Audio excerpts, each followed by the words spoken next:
There have been a lot of changes and reforms in state government that has affected the Melbourne market significantly. I was actually having a conversation with a property colleague recently, and I think it's something like, correct me if I'm wrong, it's something like 35 new property taxes that have been introduced in the last 5 years in Victoria. We are the most heavily taxed state ever. And when you think about, the majority of government revenue comes from property taxes, and the government is very much in debt, what's the first thing they're going to do? They go and increase property taxes. So unfortunately, it's been this ticking time bomb. It's been the perfect storm all across the country, but specifically in Melbourne, to have this incredible price delta, which we're currently dealing with now. You're listening to Property Investor Tales, stories from the front yard.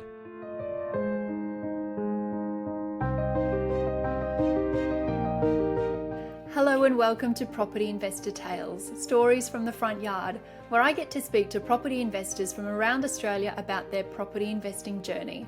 My name is Emily and I'm one of the advisors here at Positive Real Estate, where we help people build wealth through property. With over 8,000 clients across Australia and New Zealand, there are some incredible stories to tell, which hopefully make your investing journey that little bit easier and will inspire you along the way. So my guest today is Stefanie Palazzolo, and we are talking round two about the undervalued and overlooked Melbourne market. We had an amazing response from the first edition of this podcast and on this Melbourne topic, so we would love to keep the traction going and talk about it in a part two. So enjoy this conversation with Stefanie. And today we have with us for a second time the wonderful Stefanie Palazzolo, our sales manager here at Positive Real Estate. I must say we had a massive response from Stefanie's appearance on the podcast 2 weeks ago, and we thought, gosh, we need to keep on this and keep the momentum going and answer some more of your questions specifically about the Melbourne market. So welcome, Steph. Thanks you for coming back again. No, thank you so much for having me. And yeah, I could talk about property all day long. So happy to be back again. We have had some developments since that last podcast, So very happy to delve more into a bit more detail. Yeah, absolutely. So look, we've kind of got a few questions that came out from people who had watched the podcast. So we can go through those a little bit later. But how do you feel the response was from the podcast? How did that make you feel given what we know about Melbourne?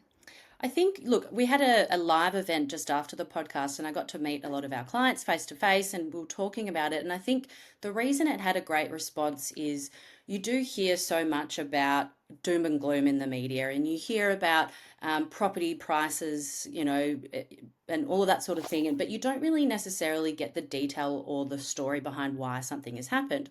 So in particular, let's talk about, for example, this huge price delta that's happening in Melbourne at the moment between brand new real estate and something that's off the plan. There's a pretty significant price delta, from sort of 30% discrepancy between the two products. So why is that? And I think, you could read the news and talk about, you've got these false claims about oversupply. Actually, we're so heavily undersupplied, it's not even funny. So, you can sort of form this story in your head without actually knowing what's been going on. And what's been going on in the Melbourne market, actually nationwide, really, over the last sort of 5 to 10 years, especially with COVID, is this significant increase in building costs. And that's building costs on two fronts. It's the cost of labour and it's the cost of supplies. So what we're seeing now is cost of supplies are starting to stabilise, and that's come through lots of different ways. Builders getting more creative with sourcing their products, products being sourced locally, and so forth. So that's helped stabilise the cost of building supplies. But what is going to continue to grow is the cost of labour.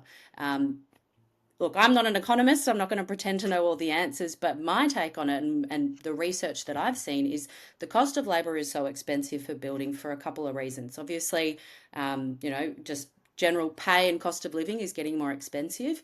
But in Victoria and Queensland, what we're seeing is huge government investments on infrastructure, which is awesome. We need better roads, we need better trains, we need better systems in place, particularly in Brisbane. They're preparing for the Olympics and so forth. But what that means is we're taking these laborers off building. And so, something's got to give. And unfortunately, what gives is the housing market. So we're putting all of this money and infrastructure and effort into infrastructure. I'm not going to get into politics here. You can say that's a good thing, that's a bad thing, it's a waste of money, it's a great investment of money. There's lots of arguments on that. But that's fundamentally the reasons why we're seeing this huge price delta. And so when you look at something that's brand new, that's just settled, or that, might have settled in the last 6 months, that developer potentially brought that site in 2017, 2018, maybe even earlier. So they bought the site relatively cheap to what it is now. And they were able to get a building quote before this huge price escalation from their builder. And back then they had fixed cost builds. So a builder, say ProBuild, they gave them their quote, they fixed that price in. And what actually happened is, a lot of builders delivered that product based on the fixed quote that they provided the developers. Some builders could withstand that fixed quote, and a lot couldn't. And what ended up happening over the last couple of years is we saw so many building companies go under because they had agreed to all of these fixed price contracts with developers that they actually could not deliver on because of the price escalation. So for the lucky developers that were able to continue to build that product at that fixed price and their builder did not go under, what that has resulted in is a brand new, let's say, apartment, for the argument's sake, a brand new apartment at, let's call it a 2-bedroom apartment that we can now sell at 700,000, versus if we were to do that right now, an off the plan brand new apartment would be closer to $1 million. And that's where we're seeing that huge price discrepancy or pricing delta between brand new and upcoming off the plan. So that's sort of just elaborating a little bit as to what's happened there. Obviously, COVID, hit Melbourne the hardest, probably anywhere in the world. So that's had a lot of ramifications. And then there have been a lot of changes and reforms in state government that has affected the Melbourne market significantly. I was actually having a conversation with a property colleague recently, and I think it's something like, correct me if I'm wrong, it's something like 35 new property taxes that have been introduced in the last 5 years in Victoria. We are the most heavily taxed state ever. And when you think about, the majority of government revenue comes from property taxes, and the government is very much in debt, what's the first thing they're going to do? They go and increase property taxes. So unfortunately, it's been this ticking time bomb. It's been the perfect storm all across the country, but specifically in Melbourne, to have this incredible price delta, which we're currently dealing with now. Gosh, Steph, there's so much to pick apart there. My mind is just going in circles. So I don't know how you listeners are going, but there's a lot to unpack. So I want to backtrack a little bit. So you were talking about developers and their builders who were able to lock in a fixed price contract, and then obviously COVID happened and builders couldn't fulfill those contracts. So it makes me question, though, as a consumer who's wanting to get into the market, how do I know which developer can withstand something like that? How do I know which builder can withstand something like that? Because I don't even know how many there would be in Melbourne alone, let alone the other states of Australia.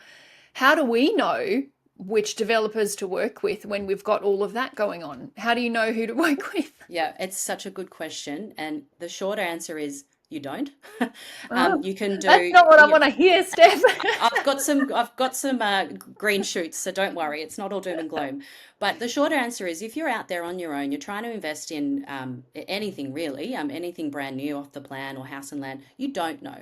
You can do all the research you like. The developer can have a 40-year track record. The builder can have a 100-year track record. And honestly, this last 5 years has put some of the most reputable builders and developers into administration because of all this perfect storm. So 5 years ago, I would have said, or maybe now, what are we now, 25 already? So 6 years ago, I would have said, do your research, check what their track record is, see what other projects they have delivered, who else are they partnering up with, ask them if they've hit financial close yet with their funder. There's lots of questions you could have gone through, and that would have given you a pretty strong indication of whether you're going with a reputable developer or builder or not. Now you can still ask all those questions, and you still should, but it will not give you the magic panacea of yes or no if this project's going to go ahead. Now, what I was going to sort of allude to is this is why it is so important to have a professional team around you helping you in this process. And this is something that Positive Real Estate, we have a huge company, a huge business, and a lot of dedicated professionals going out and finding you as an investor the right deal for you. And what that means is a lot of work on the front end with our acquisitions team. They don't take on 99% of the projects that come across their desk. And I'm talking house and land, brand new, off the plan. So they do an extensive vetting process of all of the things we just talked about, vetting the developer, vetting the builder, the location, the infrastructure, all of that, to make sure that this is going to be the most viable investment opportunity for you. And then we obviously go through the entire process throughout the journey. We support our clients with the purchasing process. And then the other thing we don't necessarily talk about enough is actually what we do to help a client settle. So I've probably jumped ahead, Em. I know you've probably got some No, other no, questions, I'm but loving this. I'm loving if it. I if I can get into that settlement, and I'll use off the plan again as an example because I guess it's more relevant to this price delta conversation that we're having here in Melbourne, but it's pretty applicable to any sort of settlement in any type of real estate. If you are buying an off the plan apartment, let's say you're buying it today and then settlement is in 2 years' time, in Melbourne, there is a strong chance you are going to have a valuation shortfall. And that is the reality. We can get into valuations on another topic, but there is a strong chance you will have around a 5% valuation shortfall. Can I Now, jump in, that's, Steph? What's a shortfall? When we're talking about a shortfall for those people listening, what are you actually talking about? yeah, sure. So let's say you buy a property for $1 million. You need a $800,000 loan. You've got 200 grand of your own. I'm simplifying it here. So you need an $800,000 loan based off $1 million purchase price, so 80% LVR. The valuer comes in and values your apartment on settlement, and they go, actually, it's worth 950. And so that's a 5%. That was quick maths, but yes, that's a 5% Good shortfall. job. And so now your 80% LVR of 950 is no longer 800,000, it's less. I can't quickly do that maths, but you've actually got to find that gap now to help you settle that apartment. Now, typically Right. a 5% shortfall valuation is something that people can work around. They typically might have a bit of savings, or they'll go and get another valuation and actually come closer to contract price. But the point I was trying to get to is that our team actually work you through that process. They help you get valuation so that you can try and get the best possible loan available there for you. And that's through our contracts team and through our amazing finance team. And if worst case scenario that you're not able to settle, our team go through an extensive process to try and find you a replacement buyer so that you can that you don't lose your 10% deposit. And this is something that I wanted to emphasize, is that if you're going at it alone, you don't have the right team around you. It is well within the vendor's rights to hold your 10% deposit if you cannot settle. And it's actually within their rights to charge you penalty interest for the costs that they've incurred to withhold your property. So you are actually up for a big chunk of change if you can't settle. And I've worked in off the plan for a very long time, and I can't tell you how many times purchasers actually don't know what their financial position is going to be when they settle, and then they come to settlement, and then they're hit with this shock. And that's something that Positive Real Estate do so incredibly well, is we work with the client from the purchase, in fact, well before, to make sure that they're going to have all the right measures in place so that they can settle come 1 or 2 or 3 years time. So I just Wow. wanted to emphasize the effort that goes into, behind the scenes, helping our clients get to that point.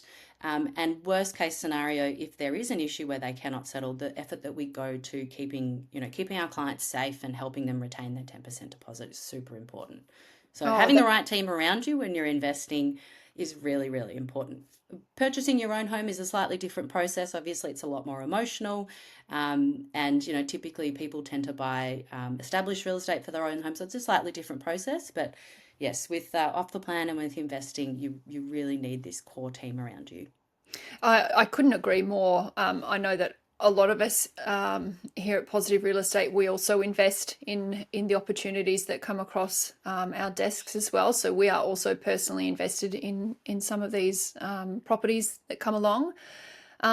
it really makes you realize that it's a bit of a snake pit out there, and you never know what you're going to get. And honestly, going it alone, not only is it a lot of time to do on your own, but then also who's actually in your court, because the banks are going to do what's best for them, the developer's going to do what's best for them, and so on and so forth.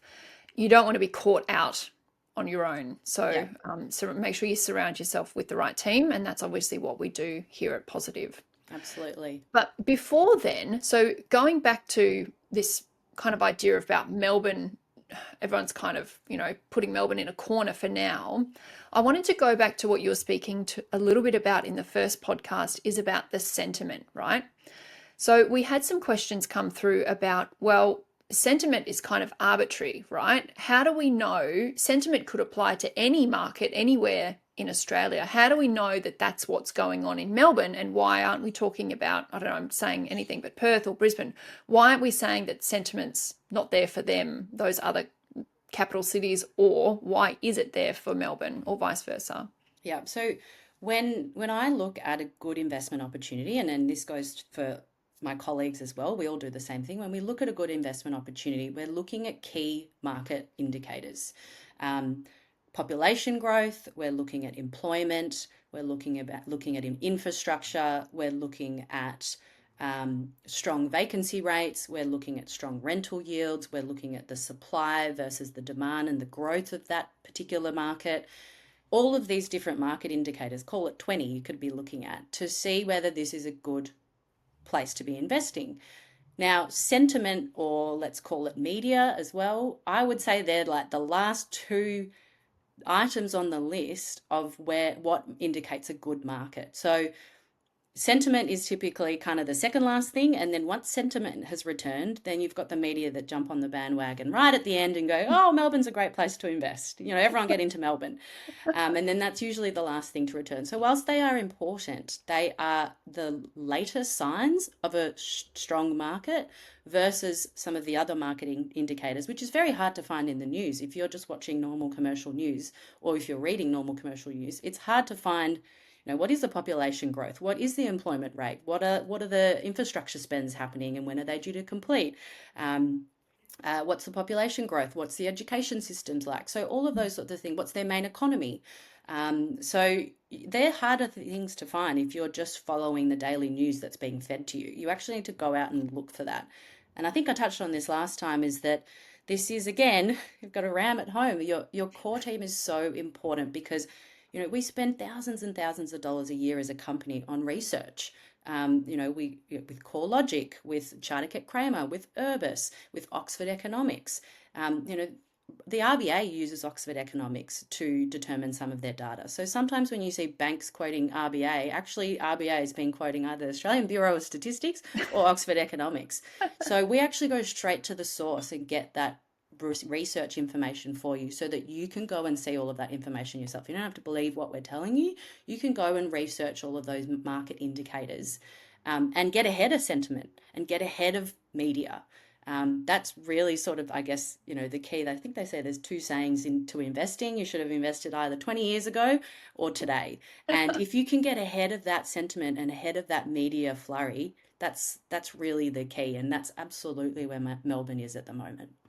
Now, I'm listening to you say that, and it's coming out so naturally. And in my head as a consumer, I'm just thinking, well, how? How do I know? Where can I find this information so I'm not so out on my own? Like, if I'm putting together a picture of what you're saying, I'm like, okay, well, I've got to be careful of developers. I've got to be careful of the builders that they use. I've got to be careful of the locations. Like, this is all getting a little bit much. So how do I keep my head above water if I'm wanting to make a move in Melbourne? Like, we're saying that, okay, let's have a crack at it. How do I even know what type of investment to purchase? Yeah, it's incredibly, incredibly daunting. Like, as I said, I've been in this industry a long time, and if I'm looking at my own investment opportunities, it's hard. It's a lot of work. And, as a client from Positive, you just get to piggyback off all of these experts in the industry that have gone and done all of that research for you. You know, I'm regularly attending Oxford Economic updates and Chartered Kramer updates. Like, I'm going and getting that information for you and then feeding you the takeaways. And I'm using myself as an example, but every single one of our team members goes and does that for you in their zone of genius, whether it's finance, whether it's mentoring or coaching or financial planning, whatever it is. And then you're just getting the best bits from us. So you think about the time saved going through those layers, and you just get to absorb the last bits of information that are the key takeaways for you. And again, that's why I just got to repeat that point of having that core team around you is super, super important. You know, unless you don't have a full-time job and you can spend your full-time job is property investing, you probably have the time to go through that. But even then, there's a world of information out there, and having a guided team help you select the information that's right for you is really, really important. One thing I actually also wanted to just add to what I saw has come out recently in the latest housing update from Chartered Kramer is they're talking now about, because of this huge price delta and this cost to develop, that we're now starting to look at developments that are feasibly engineered versus being design led. And basically what that means is they're now looking at projects that will actually stack up and can provide them with a profit versus, say, 5-10 years ago, where maybe they were looking at something that was meeting market demands of, you know, great ventilation, great amenity, beautiful views, all of that kind of thing. All those things cost a lot of money and they're not necessarily feasible any longer. So what we will start to see in the future with off-the-plan developments is feasibly engineered developments, not design-led developments, which, if I put it into layman's terms, less desirable stock we're going to see, because it's cheaper to produce and because there is actually a profit margin in it for a developer. There is less and less so being a profit margin in it for a developer to bring something to market that is design-led. And that's where we come in. We go and find those design-led developments because they're starting to become fewer and far between, and we can actually bring them to our clients. Wow. So I'm just sitting here thinking, so we're obviously looking for high quality investments that people will be proud of and that will take them through to their retirement. But now what you're telling me is that we're going to get more feasibility led developments coming through. How on earth am I supposed to know the difference and know actually which property would be a good addition to my portfolio, and how can I tell the difference? Yeah. And you might not be able to the untrained eye, I guess, and you know, that's why you got to have your team. Jeez. Yeah. Oh my gosh. It's not all doom and gloom though for everyone listening. Like what Stefanie was saying is, you know, Melbourne is an opportunity market for those people who are willing to invest the time and focus on their education and get the right team around them. So Steph, what are some of the last things you'd like to say for people who are still sitting on the fence? Like a lot of focus is on other capital cities or other areas around Australia, but Melbourne's kind of sitting in the corner. What would you say to them?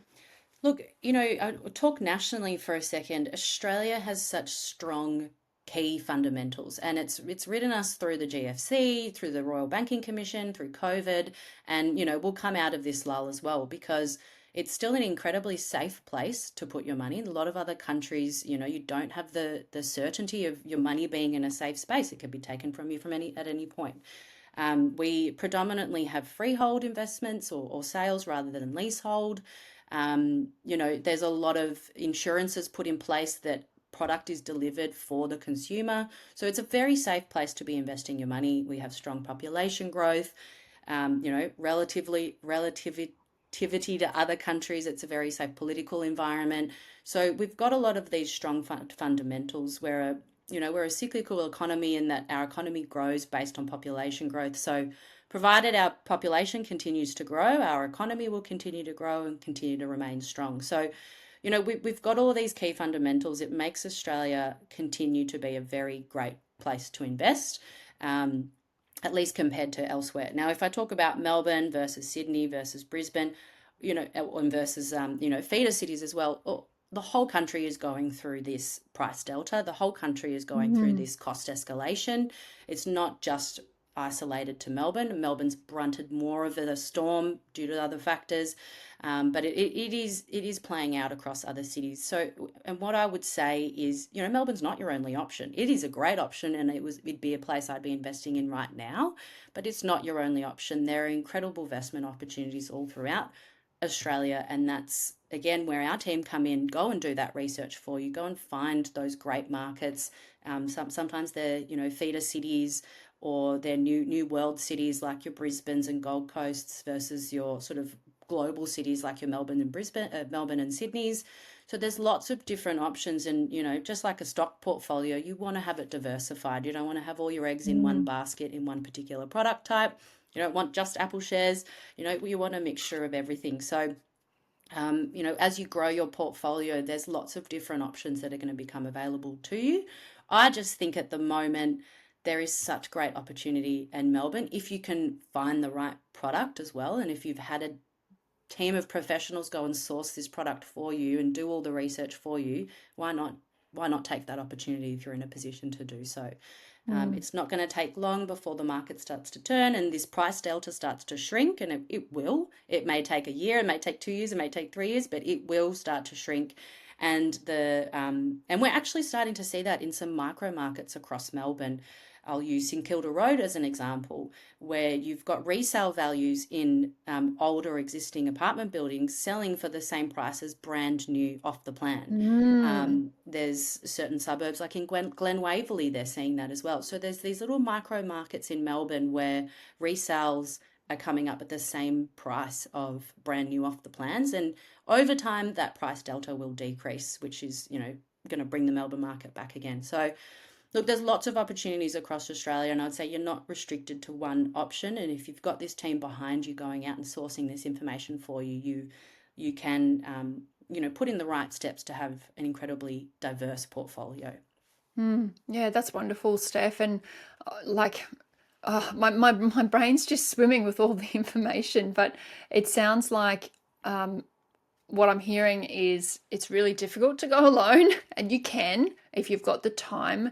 However, you've got to be wary about so many different factors, and that and I appreciate what you're saying about Australia being a really safe marketplace, the caveat is that yes, it's safe. That doesn't necessarily mean that there's a set and forget strategy either. You need to pick where you put your investments. So yes, it's very safe. There's opportunity and into the future. But being really mindful about what type of investment and where and at what time, so you can get the most out of your strategy long term. Gosh, Steph. As we say, it's not a race, it's a marathon. And sometimes, like Brisbane didn't do anything for 10 years, and now it's going through an incredible growth period. So Melbourne hasn't done anything for 6 years, 5 years, and it will pick up again. And it's not just a linear process. Sometimes it kind of goes like this, where nothing kind of happens for a long time and then it just shoots up. And that's like with any investment. It's just whether you can ride the storm, whether you have picked well, whether those key indicators, population growth, infrastructure, employment, all of those things are still strong. You should be able to weather the storm through a lower market. Oh, great, Steph. Well, look, thanks for sharing. I'm going to put you on the spot and then we'll wrap this up. But if you could put yourself in 5 years' time for Melbourne, what are we looking at for Melbourne in the next 5 years? What can you predict? Oh, that's a big question. I think we're going to see. Well, the first thing I've already noticed, at least in the last 5 years, is that buyers are incredibly knowledgeable, regardless if you have a 6-star team. I mean, if you have a 6-star team around you, you're going to be even better placed. But all buyers are incredibly knowledgeable, and I think that's a great thing because it keeps property on its toes. It keeps property being better, and we will see these feasibly engineered developments coming to surface, and maybe they might get a bit of a peak. Because people have no other option, but people will start to learn that actually they want design-led and they're happy to save or wait a bit longer for the right property. So we might see a bit of a a peak there and then a bit of a trough, similar to kind of build to rent. Build to rent had quite a big peak over the last couple of years, and now it's starting to plateau.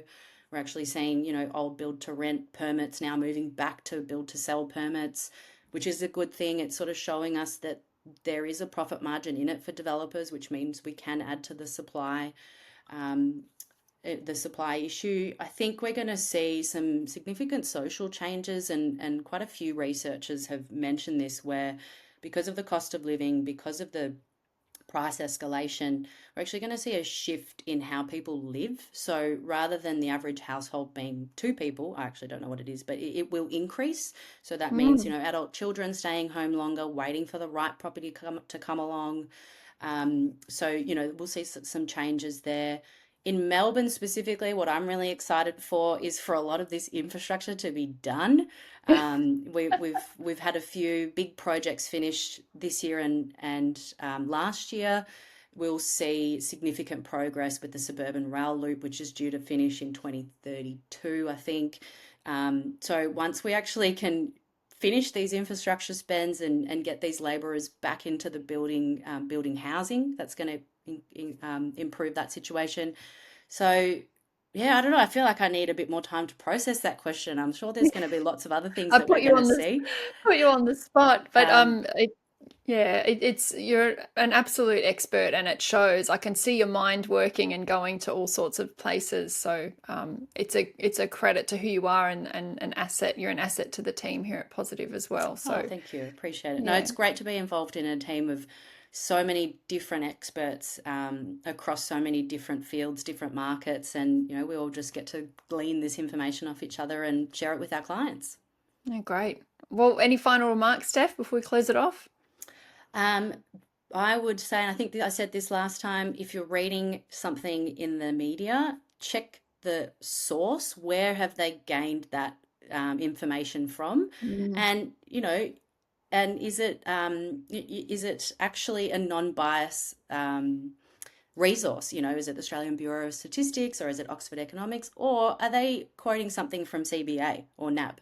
And I don't want to bash the banks. We all need the banks, but they will put data out that makes their product look better. They're trying to sell home 100%. loans, so they're going to put stuff out there that makes them look better. So question the data, question the sources, and do your own research. That would be my kind of takeaway. Oh, wow. Well, thanks so much, Steph, for this part 2 of what's happening in Melbourne. It's been wonderful to hear even more of your insights. And yeah, we can't wait to hear and to see what happens in Melbourne over the next little bit. So thanks so much for your time. Thank you. Thanks so much, Em. Yeah. Thanks, Steph. Okay, thanks everyone, and we'll see you in the next one. Hey, thanks for listening to Property Investor Tales. Remember to subscribe so you get notified every time a new episode drops. As you can guess, I love hearing people's property investor tales. So if you'd like to share yours, then please get in touch with me via email at propertyinvestortales@positivementor.com.au. We would also love your feedback, and I would appreciate a 5-star review over on Apple Podcasts or Spotify. Remember, you can watch all of these podcasts over on YouTube at Positive Mentor or at positivementor.com.au. Until then, take care, happy investing, and bye for now.